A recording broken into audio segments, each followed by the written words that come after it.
Good day to all of you, and welcome to the 27th Annual Veterans Day Ceremony at Washburn University.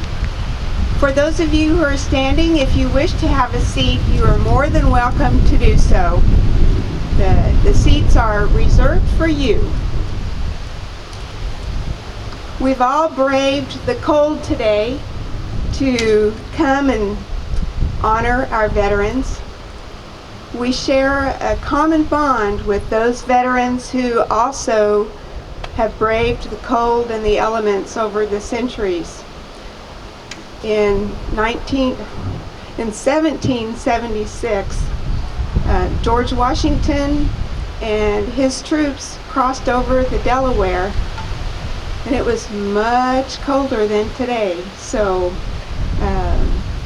this is something we can do. And I am proud to stand here before you today and to welcome you to this ceremony. At this time, I would like to invite Teresa Thomas to come up and talk with us a little bit about the memorial balloon release for Agent Orange victims. Teresa.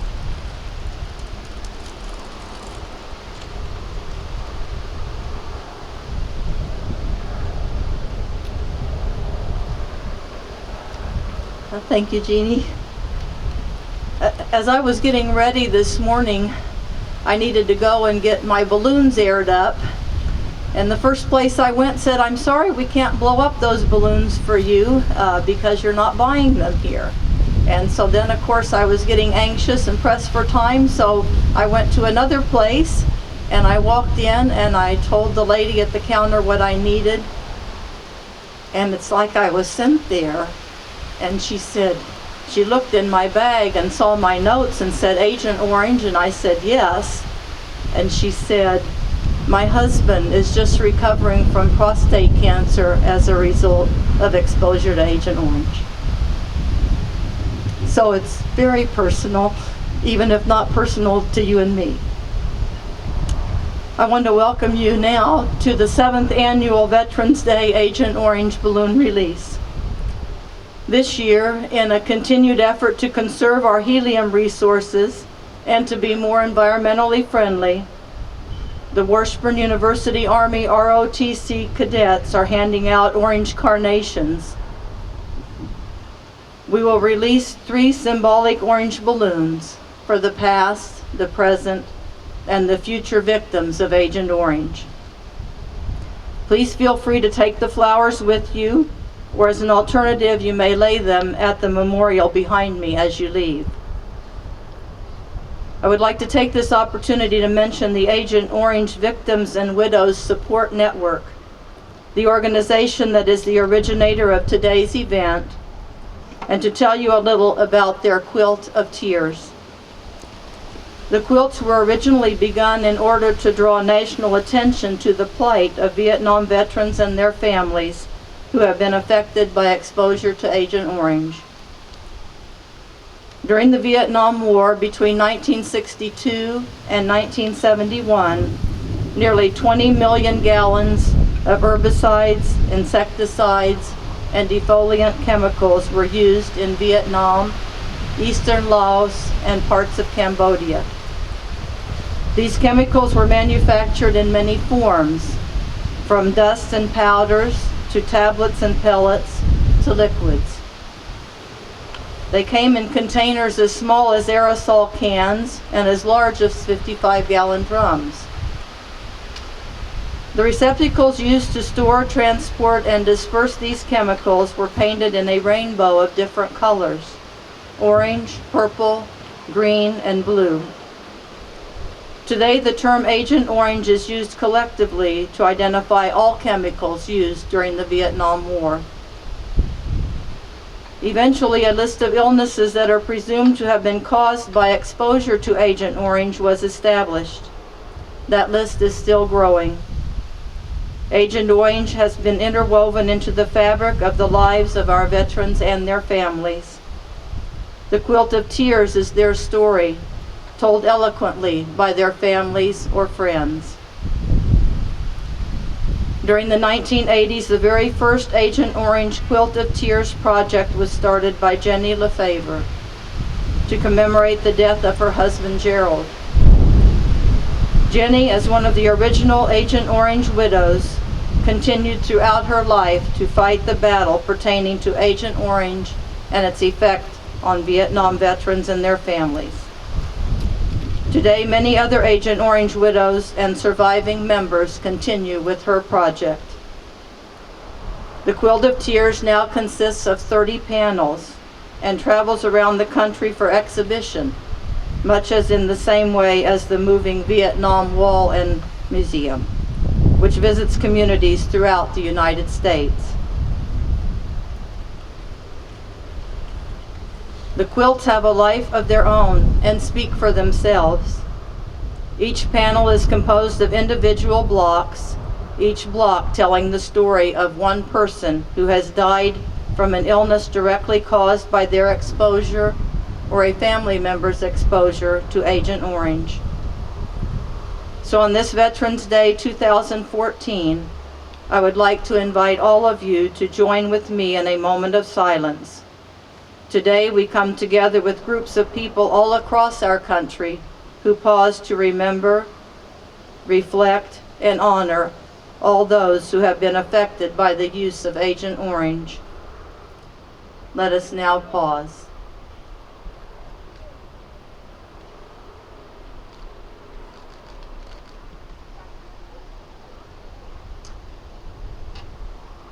Thank you.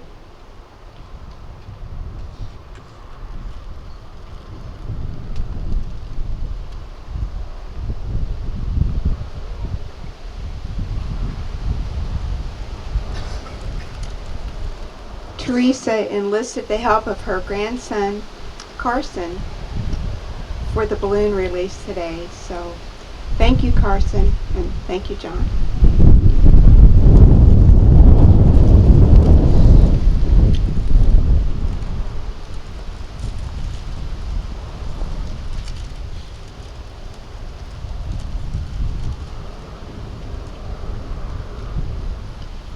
Today we gather to honor the many unsung heroes and helpers in our lives who serve and who have served.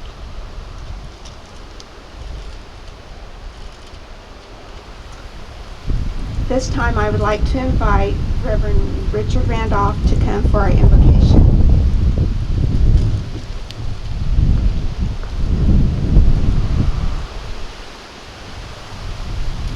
Thank you, Jeannie. You bow your heads and join me in an attitude of reverence.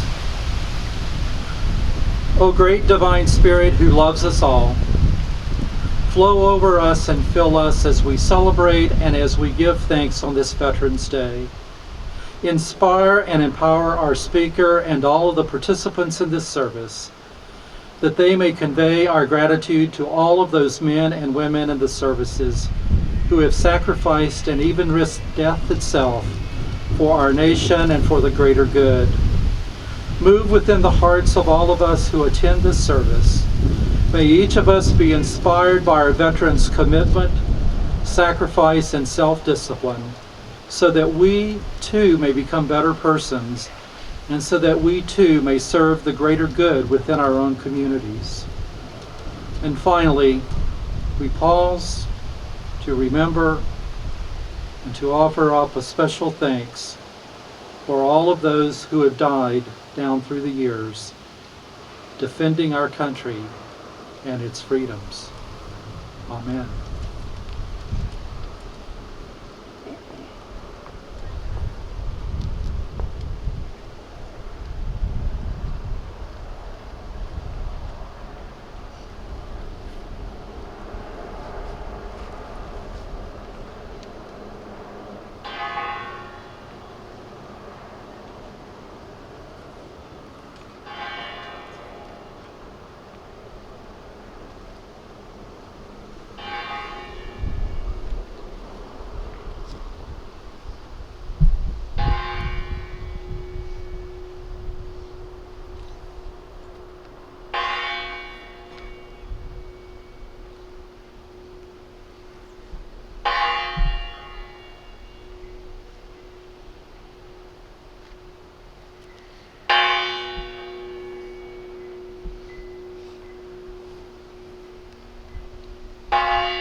This time I would like to have you stand for the raising of the colors by the Washburn Rural High School Air Force Junior ROTC.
to direct your attention to my left, your right, for the drill performance by Topeka High School Marine Corps Junior ROTC.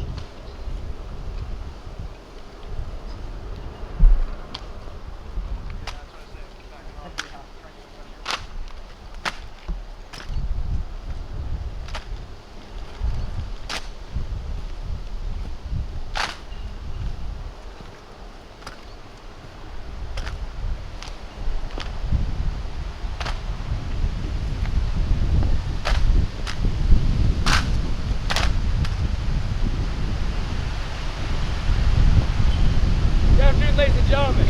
I present to you the Topeka High MCJRTC Silent Drill Squad. Please sit back and enjoy the performance.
This concludes our performance. Thank you.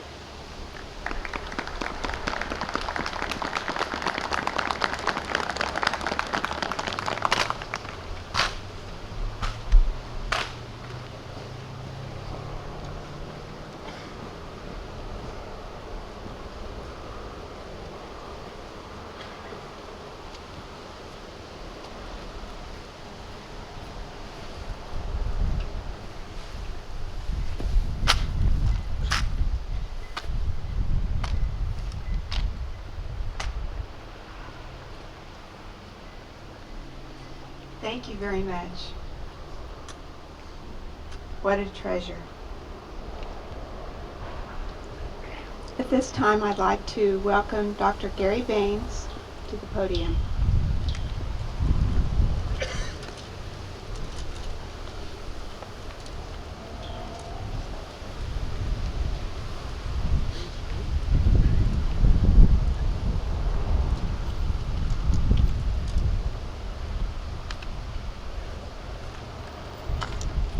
I don't know about you all, but being a former Marine, I have to say, hoorah, Marines! They did it. How about a round of applause to our junior ROTC from Topeka High?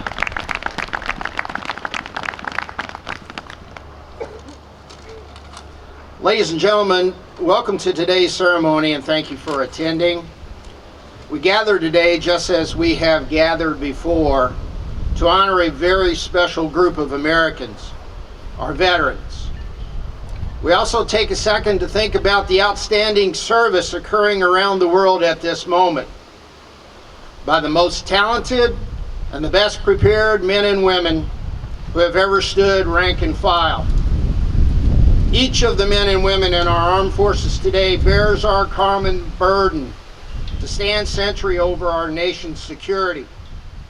I offer the thanks of a grateful university community to all veterans, and to their families a special word of thanks for the support they have provided during the good times as well as the bad.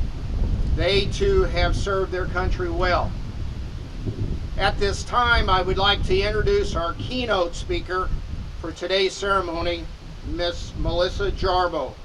Melissa is the Executive Director of the Military Veteran Project, which is a volunteer-led organization committed to lending support to our veterans and their families.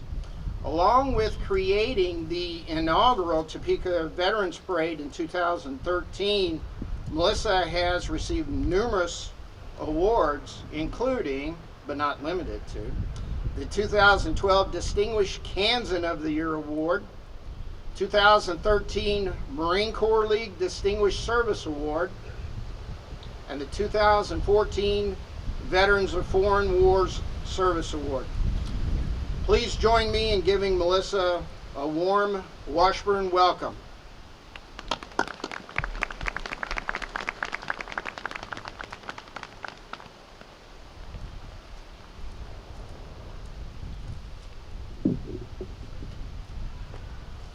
Good afternoon, ladies and gentlemen. Thank you for allowing me to join in this special event with you today.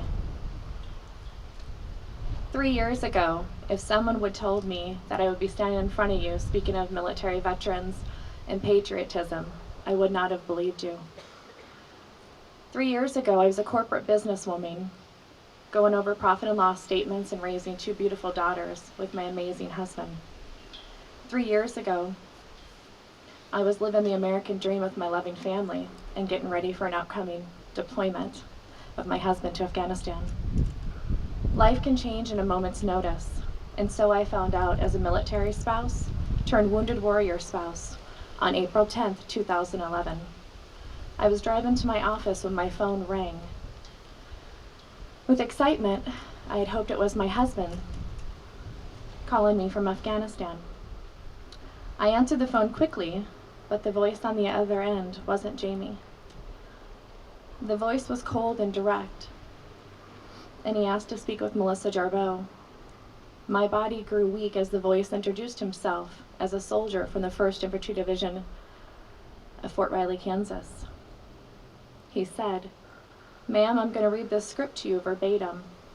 I do not have any answers to your questions, and on the 10th day of April 2011, 4th Cavalry, 4th Regiment Able Troop was on patrol in the Zari district of Afghanistan when Able Troop took enemy fire, resulting in 1 casualty, Sergeant Jamie Darrell Jarboe.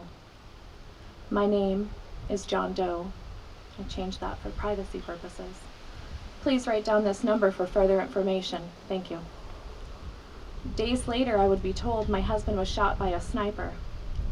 The 7.62 bullet from the AK-47 penetrated my husband's spine, leaving him quadriplegic and paralyzed from the chest down. He never gave up the fight on the battlefield, nor did I as his wife when he arrived to American soil.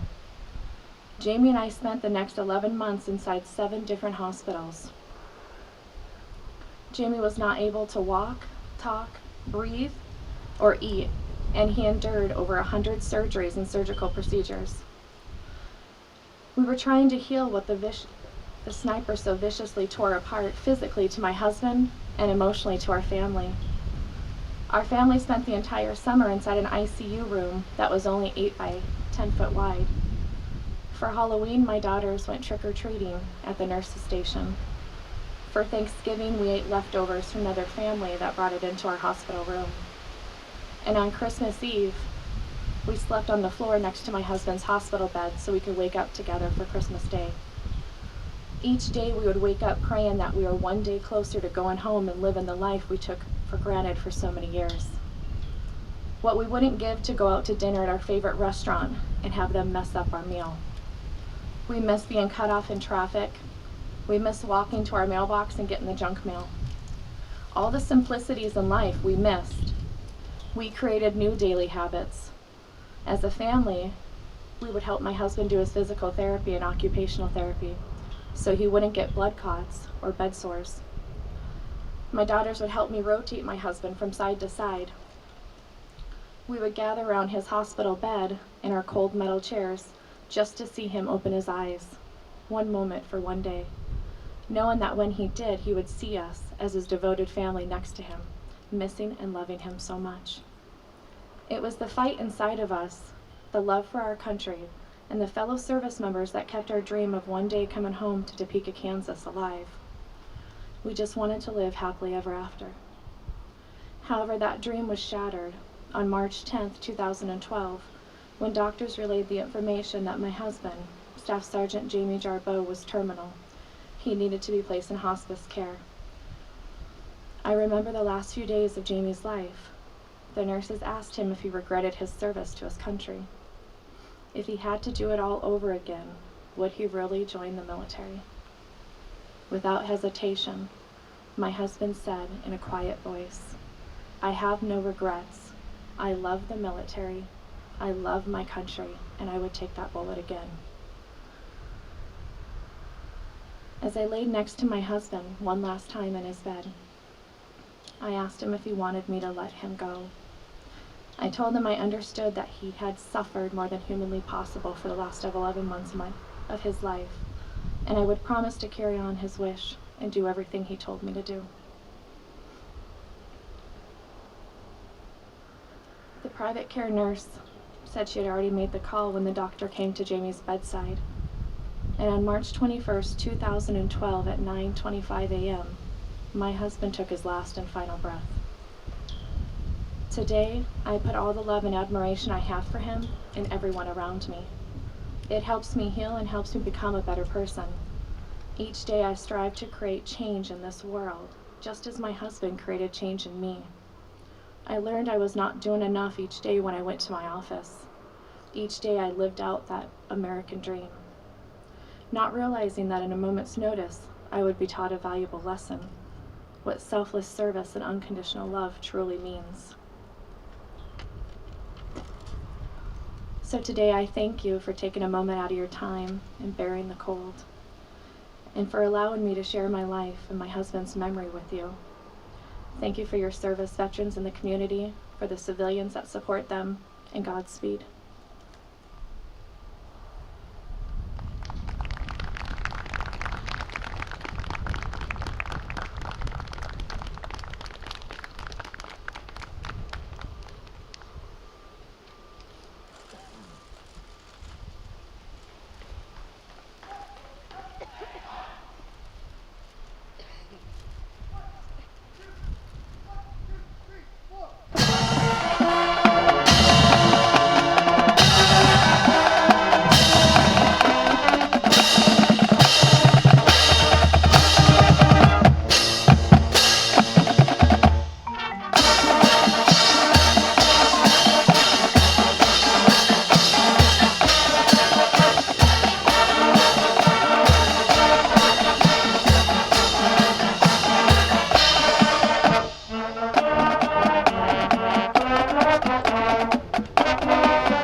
We are very grateful for your presence today and for sharing the Armed Forces medley. Beautiful.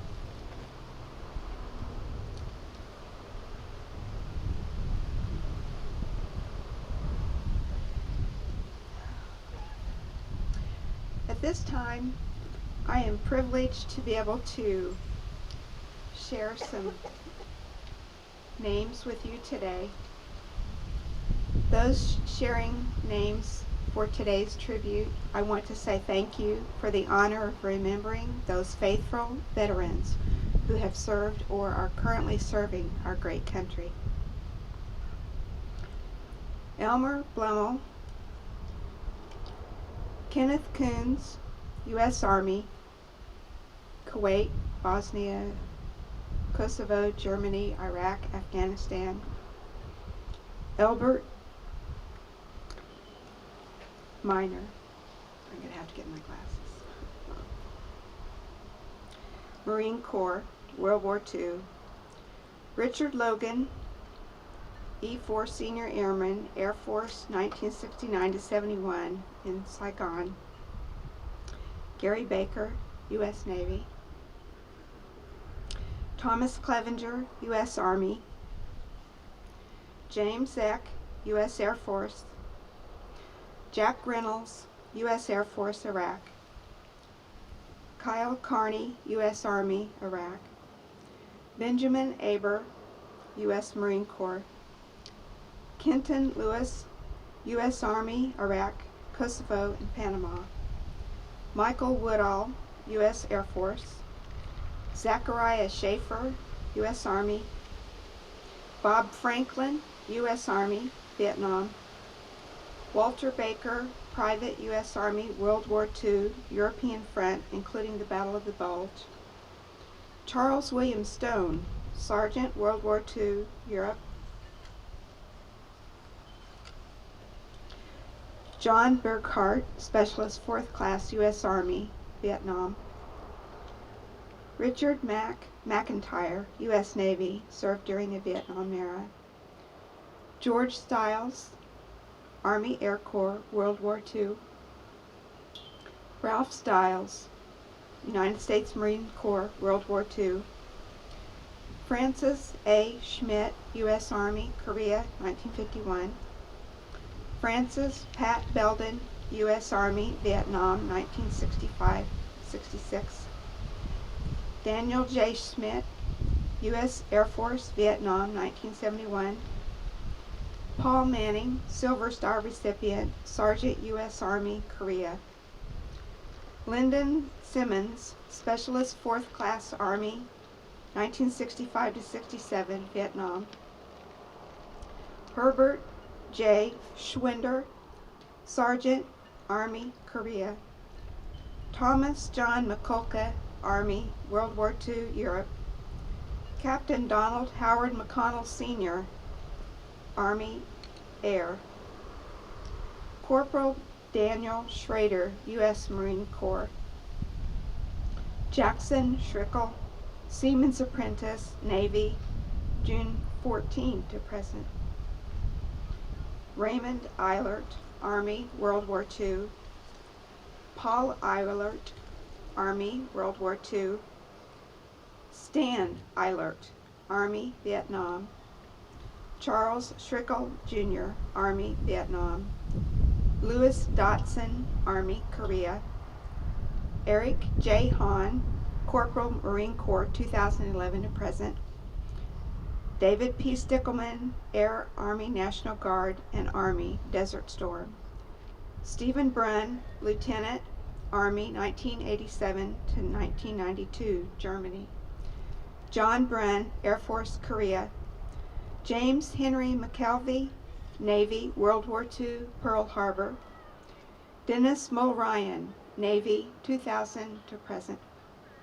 Willard Campmeyer, Petty Officer, First Class, Navy, 1980 to 86. Kevin Michael Flatley, E-5 Army, January 2006 to 2012. Alaska, Virginia, Afghanistan, North Carolina. Wallace Ray Kidd, Sergeant, First Class, Army, 1941 to 48, European Theater. Meredith E. Kidd, 3rd Class Petty Officer, Navy, 1969 to 75. Elliot Maurice Kidd, Lieutenant Commander, U.S. Navy and Navy Reserve. Albert James Lyons, Jr., PFC, Vietnam, 1964 to 65. David W. Boos, Petty Officer, 3rd Class, Navy, served 1968 to 1971, Vietnam, and 19 other of his family members. Francis David Kessler, U.S. Army, World War II. Robert Kessler, U.S. Navy, World War II. Randy Sanders, Sergeant, Army, Saigon, Vietnam, victim of Agent Orange. Samuel Matthews, Sergeant, 1st Class, SFC, Navy, World War II. Sorry if I didn't do that right. Pearl Harbor, and in Japan. Al Matthews, Navy, Vietnam. Dave Pennington, Staff Sergeant, Army, 69th Infantry Brigade, 1972 to 78. Quentin Roscoe Russell, Air Force, Vietnam. Dr. Robert Dunwell, deceased, Navy, and 20-year Emeritus Professor and Chair, Department of Education at Washburn. Tammy Schlingman, Aerographer's Mate, 2nd Class Petty Officer, E5, U.S. Navy and U.S. Naval Reserves, 1979 to 92. Mike Schlingman, Sergeant, 1st Class, E6, retired, U.S. Army and Kansas Army National Guards, 1984 to 2010. Carl Sullivan, E4, U.S. Navy, Korean War vet. Herbert Cooper, U.S. Army, World War II vet.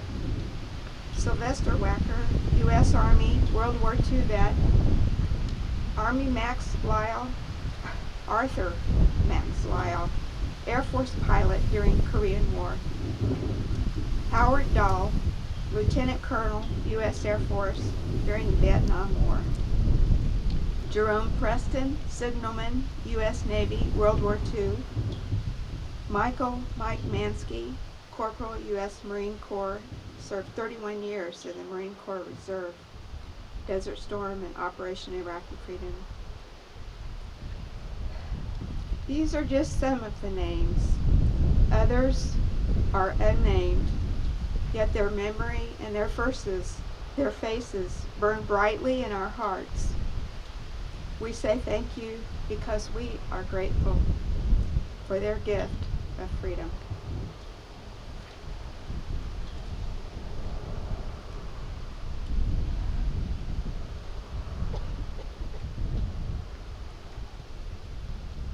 We will now have Shawnee Heights High School Navy Junior ROTC place wreaths in recognition of these and all veterans who are in our memories today.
I do want to say that the flag being flown today was also flown in 2011 at Forward Operating Base Matarlam, Afghanistan. So even though we're gathered here, we are gathered across the world in remembering. It is a day of remembrance and honor and showing respect and our thanks.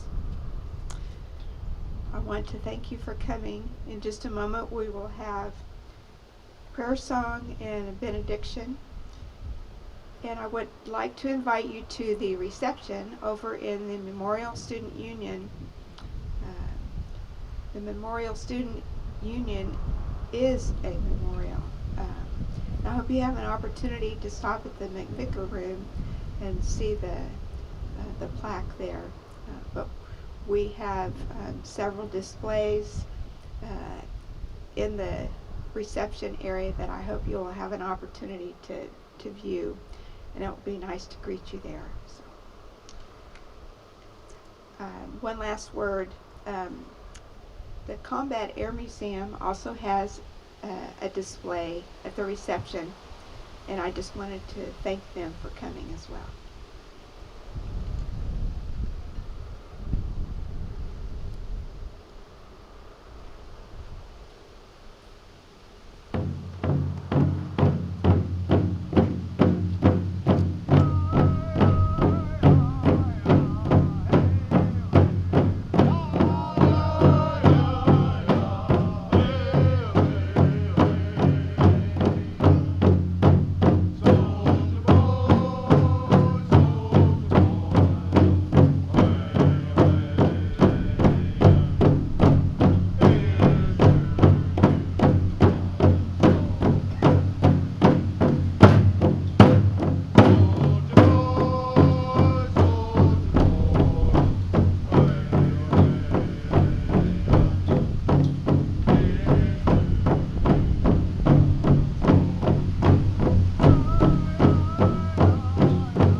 Please bow your heads again and join me in an attitude of meditation and reverence.